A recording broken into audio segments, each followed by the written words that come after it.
Well, hello YouTube, it's me, Fortmaster, and welcome back to a film theory reaction, and this is I Solved the Book of Bill. Yeah, so if you were, unaware, like I was for, a little while at the very least, new Gravity Fall news. Yeah, so they released a book called The Book of Bill. It's apparently, about Bill, goes into his backstory and stuff like that. And I don't actually own the book. I've seen what people have been posting on it. I saw the website with the computer where you can type things in and different things come up. I mean, the fact that you have both, Matt, Pat, and Weird Al on that website just, it blows my mind. How did I get inside this computer? How do I get out of here? Bill! Bill! Let me out! Bill!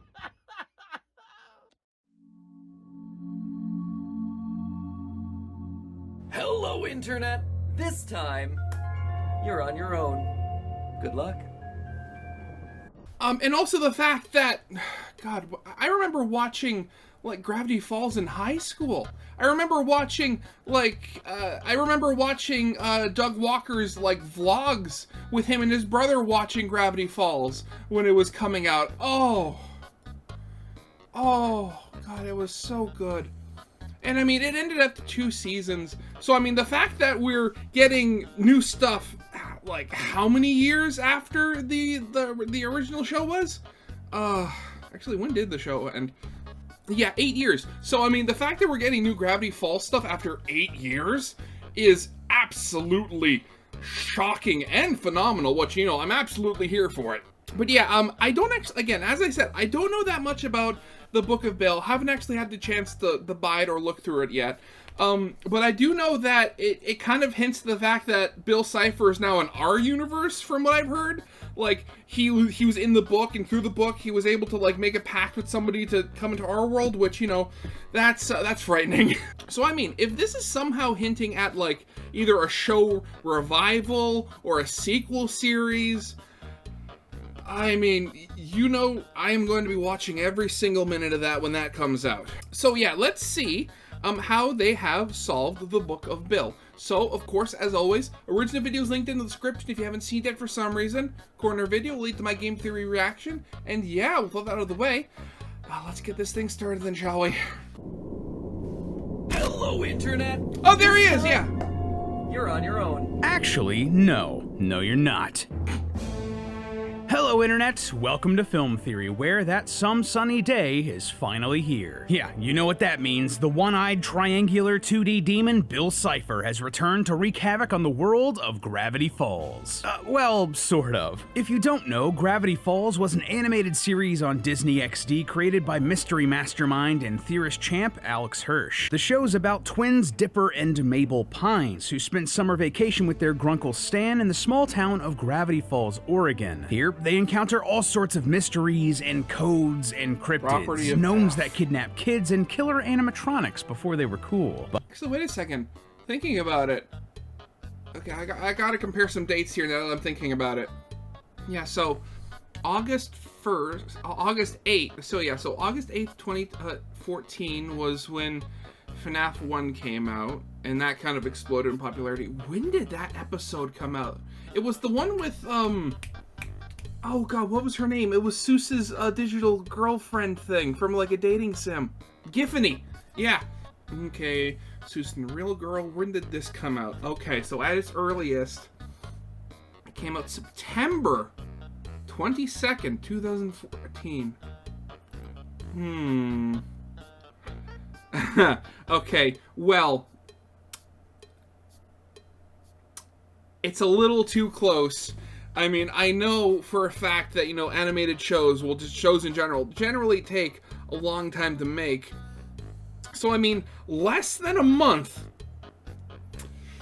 I think this was just a really, really big case of coincidence going on there. But the fact that you had this, a game all about haunted animatronics that, want to kill the player or just kill people in general, and a Gravity Falls episode, which, while not being the main thing about it, has, a possessed animatronic that goes on a rampage trying to kill people. That is like that's just scary, isn't it? But most importantly, they help defeat Bill Cipher, a demon from the second dimension with godlike powers who was hellbent on conquering the world. This show was built from the ground up for theorizing, something Matt pointed out multiple times throughout his theories and why I've been so excited to cover it. Along with FNAF and the MCU, Gravity Falls was one of the shows that really drove an entire generation of theorists. So when Disney announced the Book of Bill, a new addition to the Gravity Falls canon written by Alex Hirsch himself, I couldn't wait to get my grubby little theorist hands on it. Excuse me, the spirit of Grunkle Stan just kind of possessed me there. Well, I mean, come on. I mean, nobody would fault you for just talking in that voice for the rest of the video. I mean, I wouldn't. I mean, I can't do a very good impression. See, unlike a lot of other shows from the same period like Adventure Time or Steven Universe, there wasn't a lot of Gravity Falls. Only It got 2 in, seasons. told its story in 2 seasons, and then ended. People desperately wanted more of it, which is why people are so hyped for this book. It's Yeah. promised to show us more of this world and its characters, and let me tell you friends, this thing is dense. We learn so much about this world, about its history and lore, secrets about each of our main characters, and about Bill himself. And that's without cracking any of the mysteries and codes inside. You guys have been asking us to cover this book for weeks at this point, and believe me, we've heard you. We've been working on this in the background and wanted to make sure we approached it right. And just to be upfront here, friends, there's a lot here. So much in Of this course, book there and the always surrounding is. media and ARG that there's no way this won't be at least 2 episodes. So today, for this theory, we're just going to be looking at the contents of the Book of Bill itself and what it tells us about the future of this franchise. But don't you Okay, worry, so- it tells us a lot about the future of Gravity Falls.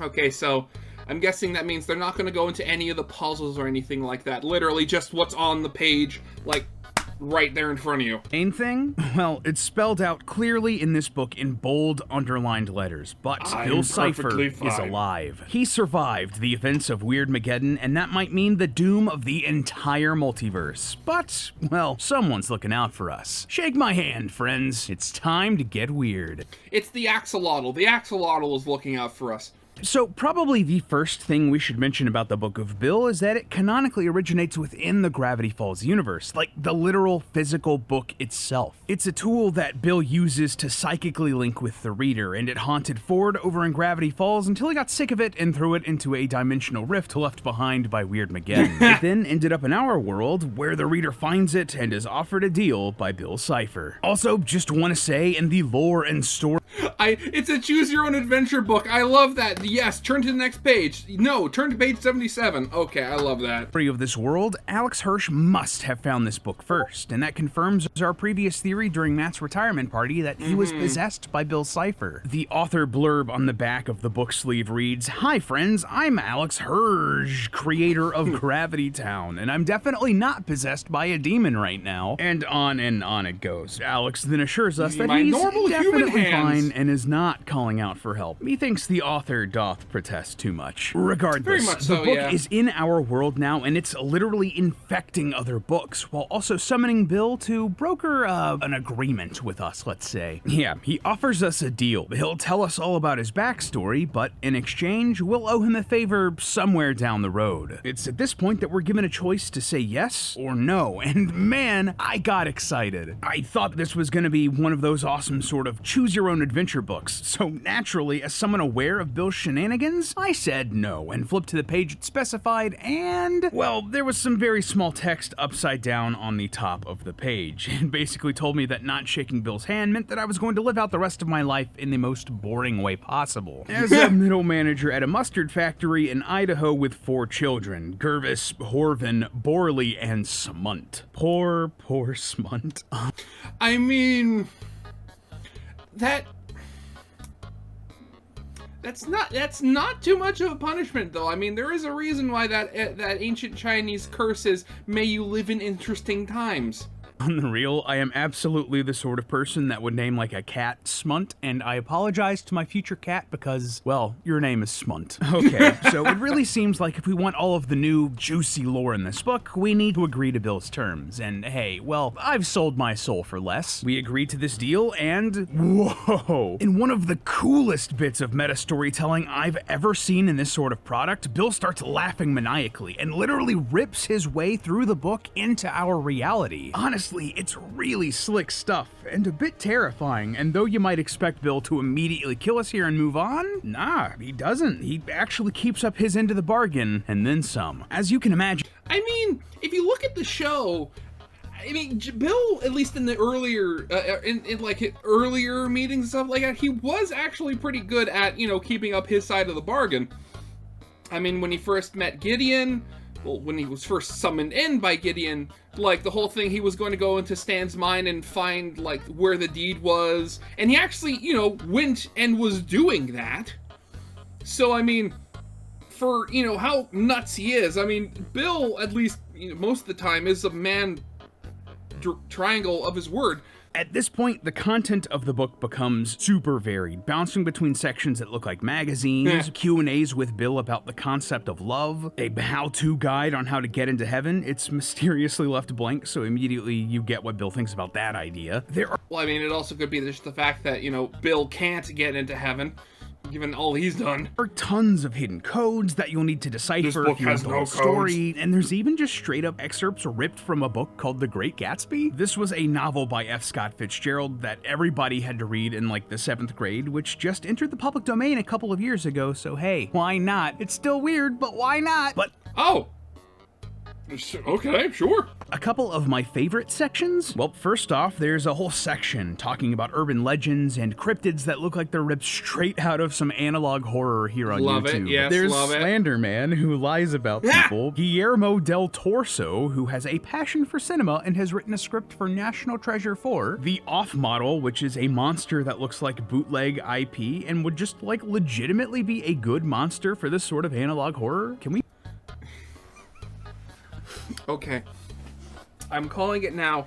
As part of like the marketing push for if there is going to be a Gravity Falls revival or like sequel series, I guarantee you they're going to put up like several different seemingly unconnected like analog horror channels, and then once they get big, the final episode's going to point towards Gravity Falls. Like, I'm calling it now. We make that? And the mirror dimension that contains monsters like Bloody Mary, Dysmorphio, and David Lynch. Yes, as in film director David Lynch. I am losing my gosh dang mind because this is hilarious and exactly the sort of humor just made for me. Then there's a whole section about the concept of morality, which Bill believes is 100% flexible and that karma is a scam. He's immediately hit in the eye by a paper airplane after he says that, so I mean, you be the judge of whether or not he's right. That's funny, but the whole reason that I'm pointing this out is that he gives us, the reader, a moral test here. On this page, he's imprisoned an elf named Scrimbles with bones made of glass. If we turn the page and continue on our journey to learn all about the new lore, we'll crush Scrimbles and he'll die. Well, what if I cheated and am in fact reading a digital scan or a PDF? Does that count?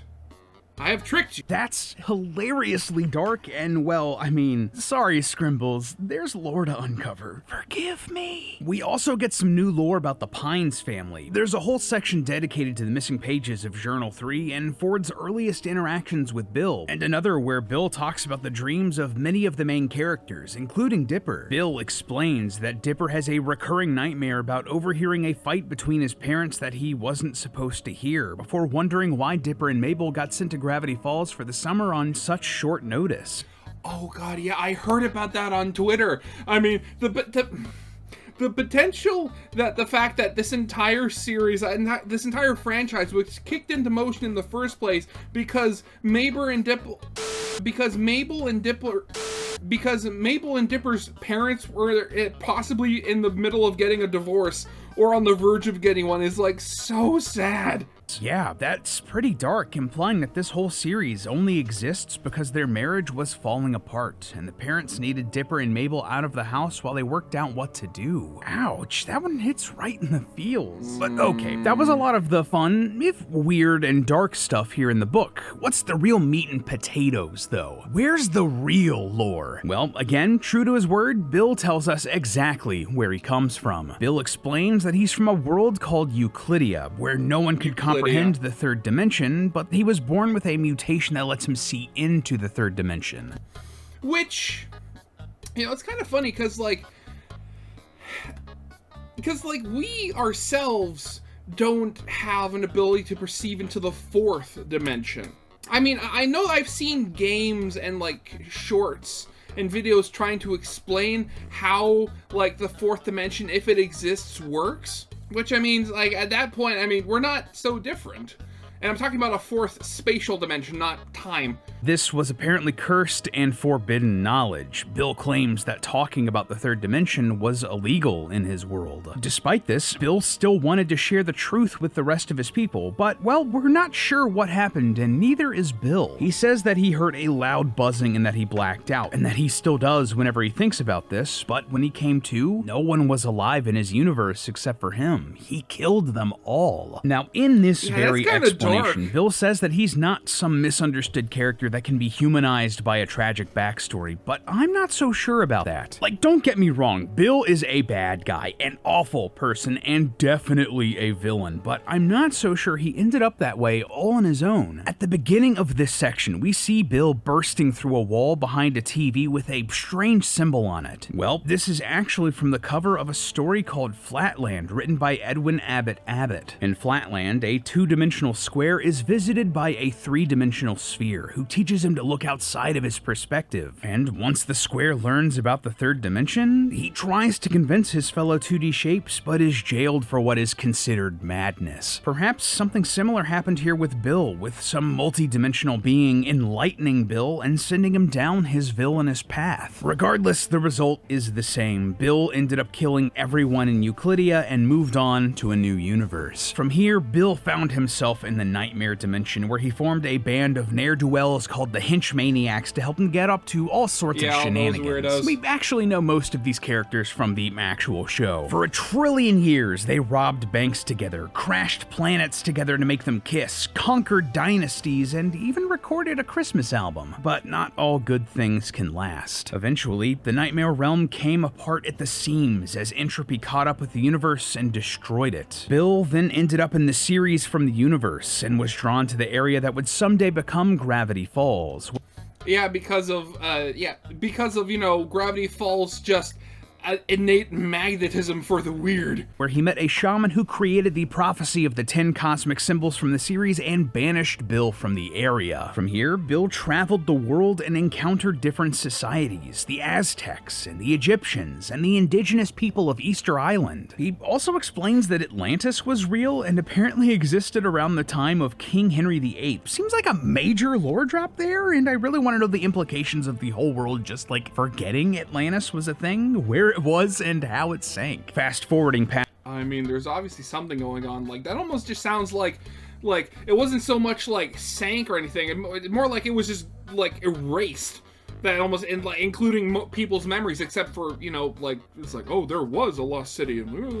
As the events of Gravity Falls and Weirdmageddon, it's revealed that Bill did in fact survive being erased along with Stan's memories. He made a deal with the great AXOLOTL, who promised to let Bill live if he could overcome his greatest trial, the most dangerous thing Bill could possibly face. Therapy. Yeah, really. The AXOLOTL sends Bill to a dimension outside of time called the Theraprism, where he has to make up for all of his cosmic crimes. What goes around comes around. Regardless, this book is actually a project that Bill is working on while in therapy, and he smuggled it out of the Theraprism and into our reality against the rules of the institution. But Bill signs off the book by promising that someday he will get out. Someone will let him out, and we might have an idea just to who that is. was. At the very, very end of the book, I'm talking like the last couple pages, we see a picture of the Bill Cipher statue in the woods from the end of the series. However, if we turn the page, we see that same statue again, but its eye has started glowing. Why would the statue suddenly come to life here? Well, zoom in and look at his hand. A bird is perching on it. Has this bird shaken Bill's hand and unwittingly agreed to become his new host just by looking for a place to land? Maybe, yeah. In the days leading up to the Book of Bill's release, a Twitter account called the Oregon Parks Department opened as a viral marketing campaign and included pictures of a bird known as the Western Meadowlark. Look at this thing. This is a real bird that is the spitting image of Bill Cipher. The yellow chest even has a little black top hat shape at the top. This little birdie might have just given Bill Cipher the wings he needed to fly out of the Theraprism and back into the world of Gravity Falls once again. So yeah, that's the story of the Book of Bill. And I thought,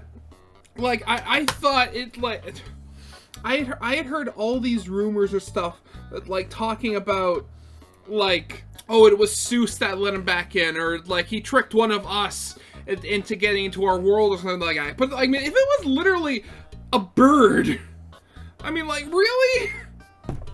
I mean, I don't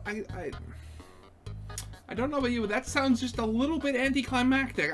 I'm not gonna lie. A small hint to where things might be going, but that's just the topmost layer. We've already touched on a few of them, but this book is packed with additional secrets hidden if you read between the lines, and codes to crack that let us know so much more about this world. To see how For the codes instance, are the cracked. Book of Bill confirms that there's a Gravity Fall multiverse in play here. In the Parallel Dimensions section, Bill points out just how improbable it was that Dipper and Mabel survived all of the events of the show without getting erased, drowned, frozen, or dismembered. But that's only because we're in the only timeline where that didn't happen. Yeah, in basically every other one, Dipper and Mabel die horrible deaths at the hands of all the freaky stuff from the series. God, I remember hearing about this too.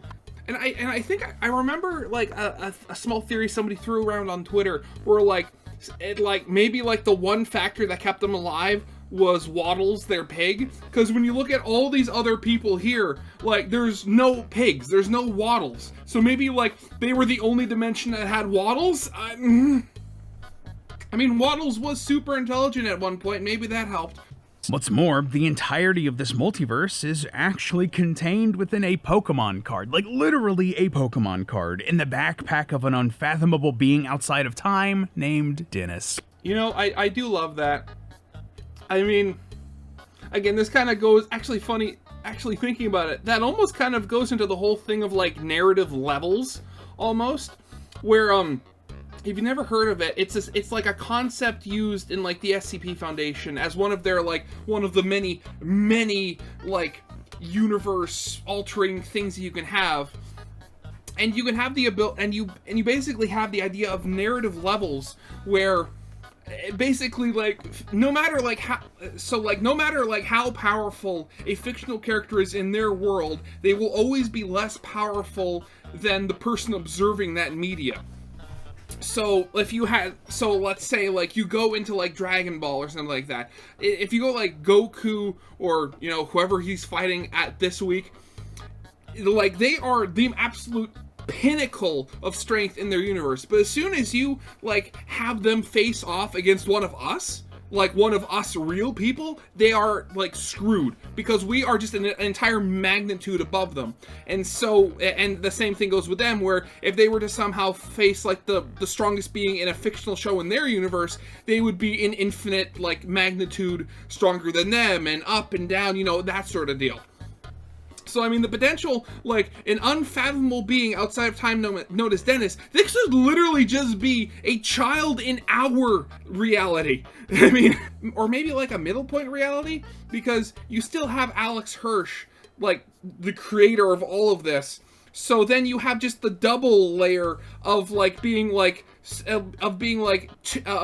magnitude squared stronger than, oh god. Because then you have, like, but then you'd be, like, magnitude squared stronger. So, I mean, at that point, it starts getting a little nuts. Considering that our universe is part of this Gravity Falls multiverse, that Hey, means you that we never know. too are part of this Pokemon card. And it's not even shadowless. That's tragic. Oh, and speaking of, on this page explaining the Pokemon card multiverse, if you look closely, you'll see a series of symbols running down the side of the card. This Of is course, obviously a cipher, and when you decode it, it reads, "Warning, folding this card may result in crossovers." That, in and of itself, is a fun nod to the amount of multiversal crossovers we've gotten in the past few years. Again, which I have said before, me and a lot of other people are getting so tired of. I mean, like, at this point, like, my interest in any project gets cut in, like, half if I hear there's going to be some sort of multiversal shenanigans going on, just because, I mean, think of something original, for God's sakes. It was exciting at one point, but now seemingly every, like, superhero and other movie is just interdimension. You can't do anything in this dimension anymore. We gotta go to a different one. But there's actually a lot of crossovers hidden in this very book that create a really wide Disney cartoon cinematic universe. Actually, wait a second. Wasn't, like, in the beginning of Gravity Falls, like, there was the whole thing where they're technically in the same multiverse as Rick and Morty, because you had the one thing where, like, Uncle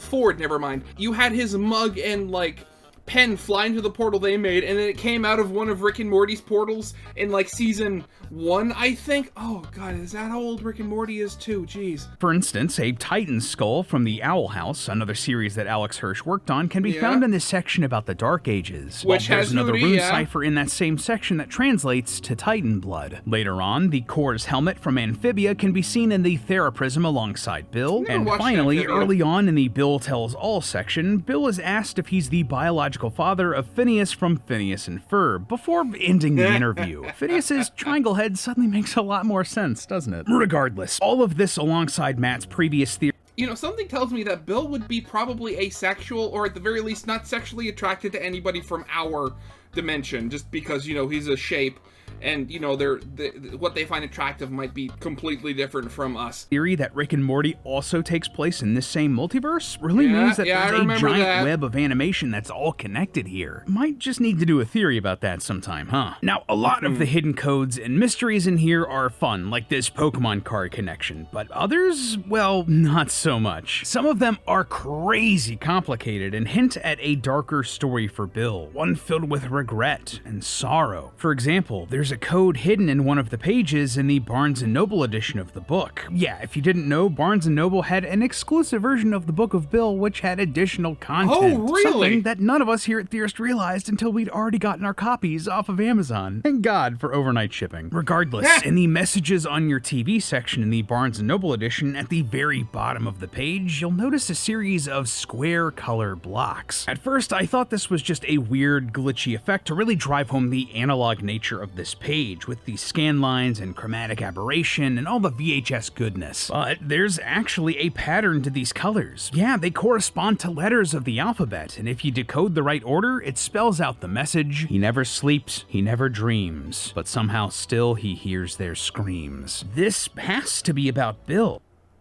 Okay, I want to find out, how do you figure out that puzzle? Because that's fascinating. He isn't sleeping or dreaming, but he's still haunted by the screams of everyone he's killed. This is further driven home on the page covered in silly straws. There's a line of digits that all correspond with episodes of Gravity Falls and time codes within them. And when the words spoken at these time codes are all strung together, we get this message. Twisted out of shape after them kill The ghosts of his family. are haunting Him still If that was a bit hard to follow, it says, twisted out of shape after the kill, the ghosts of his family are haunting him still. The memory of his parents, his original homeworld, are still haunting Bill, even after all these trillions of years. Also, we actually learn the name of his parents through another code in this book, and this has to be one of the most creative ciphers that I've ever encountered in my time here at Theorist. On the codes page, despite Bill insisting that there are no codes in this book, you'll notice notice a ring of letters carved into the tree here on this page. That might seem a bit random at first, but these letters line up perfectly with something else in the book. All throughout the pages, sometimes there are coffee ring stains that are a perfect size to fit inside this ring of letters. And there are gaps in the rings that line up with individual letters. And not only that, but there are other stains, little dots around the gaps that tell us the order of the letters here. If you spell out all of the letters, I'm going to be completely honest, I never would have gotten that. Like, that is nuts. From the rings and put them in the correct order here, it makes a new message that reads, "His dimension now deceased, scalene in Euclid, rest in peace." A scalene is a type of triangle with sides and angles of all different lengths and degrees, while Euclid was an ancient Greek mathematician with expertise in geometry. These are the names of Bill's parents, the ones that still haunt his dreams, the ones who he can still hear the screams of. Oh god, you know what this reminds me of? Sort of, you know, a bit of a tangent, I guess, but I remember back in like the early days of the Gravity Falls fandom, I remember that there was a theory going around about the potential of like meeting Bill's brother or like something, and he was going to be like the good version or like the less evil version, and they were going to be able to use him to fight Bill Cipher or something like that. That is so dark and so cool, and one of the best puzzles I've ever encountered in a book like this. Seriously, a clap and a half for Alex here. But for as cool as that is, something's weird here, right? A lot of the codes in this book are written by Bill himself, and you can tell when they are. He has his own very specific way of speaking and his own rune cipher that is consistent for his character, but a lot of these, they don't sound like Bill, or they're talking about Bill. No, someone else is writing codes in here, and there are a few options. It's the AXOLOTL.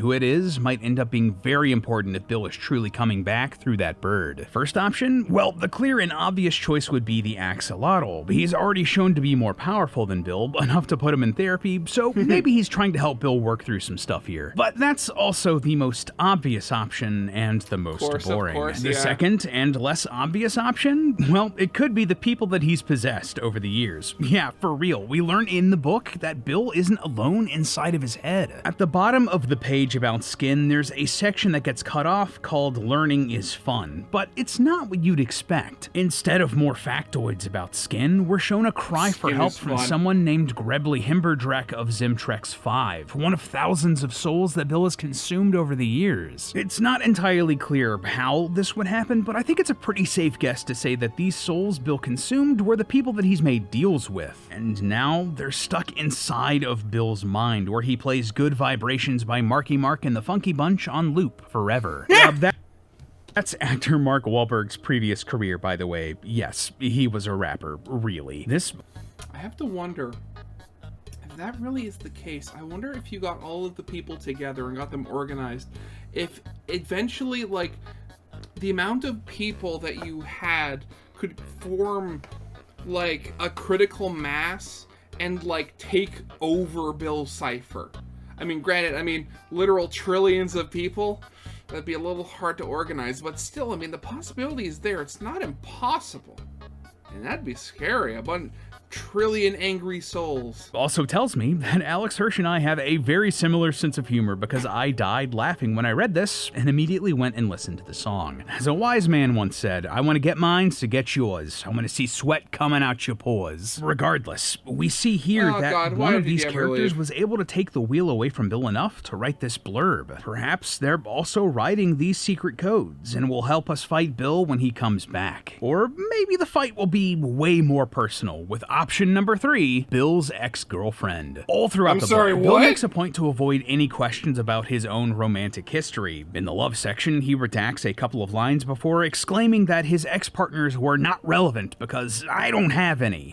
Yeah, sure, Bill. Right. Sure. Later, while introducing his crew of henchmaniacs, one of them is completely scribbled out in red marker with a big label saying, not important. If you look through the red marker, you can barely make out that this character's name is Jessie, and her art looks like she has a lot of eyes, maybe 7 of them. If that doesn't mean anything to you, What? fair, but if you devoured Journal 3 when it released like we here at Theorists did, you'll recognize that this character looks and sounds a lot like a character known as the Oracle. This is a 7-eyed woman named Jesselbrom the Unswerving, a name that could easily be shortened to Jessie, a character that Bill clearly doesn't want us to think about because she is his ex-girlfriend. That would explain why Jessie didn't show up in Weirdmageddon. If she and Bill broke up on bad terms, enough so that Bill wants to scrub her out of his own history, yeah, she wouldn't want to show up for that. Maybe she's the one who is writing these codes about Bill's regrets, something that she would know as his ex-partner, trying to help us find a way to beat him in the future. To me, that is the most exciting option, Jessie coming back and trying to help defeat her evil ex once and for all. But we'll just have to wait and see. So yeah, all in all, that's the story and the codes hidden in the Book of Bill. It's a lot, and there are Very much puzzles so, and yes. ciphers here that go even deeper, and weird choices that might not make a lot of sense if you read this book with zero context.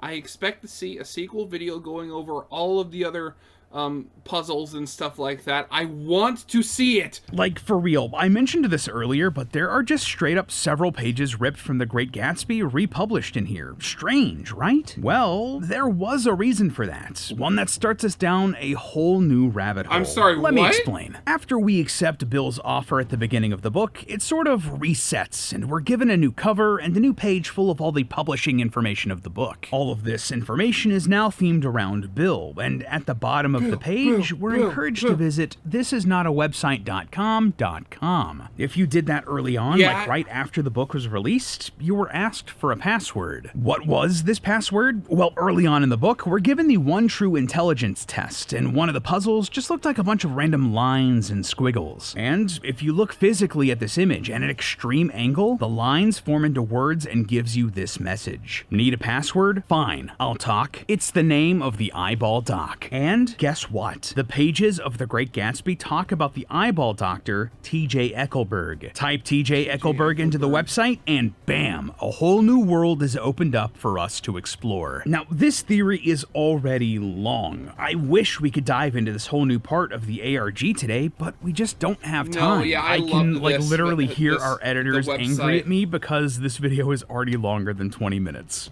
And it's also like a couple of days late, so it probably took them some time. But this is me promising you right now that we are going to do a second theory all about thisisnotawebsite.com as soon as we can. And just like the Book of Bill tells us so much about the future story of the Gravity Falls universe, I think this ARG is telling us exactly how Alex Hirsch and Disney are planning on doing it. So please subscribe for that God, theory I'm coming really excited. I soon am very because excited. it's gonna be weird, y'all. But until then, remember that it's all just a theory. A film theory. And cut. It is absolutely nuts that this has the potential of happening, and I am so happy. I mean, granted, that's hoping that they don't accidentally screw this up, and the series is actually good. Which, what I've seen from Alex Hirsch, was a pretty good, unless there's like a lot of, oversight and meddling from the higher ups. Hopefully, Alex Hirsch doesn't mess this up. But yeah, I am so excited for this, and I remember having so much fun on the website, which, you know what, if you haven't found it, I'll link to it in the description as well, just because I know I had a hard time actually getting to the website the first time, just because I had, for some reason, I had such a hard time typing out, thisisnotawebsite.com, and I'll do you all a favor, okay? So yeah, with all that out of the way, of course, as always, original video is linked in the description if you haven't seen it yet for some reason. Corner video will lead to my game theory reaction, and yeah, with all that out of the way, I hope you guys liked. If you did, leave a like, subscribe if you have not, and I'll see you guys next time. Goodbye.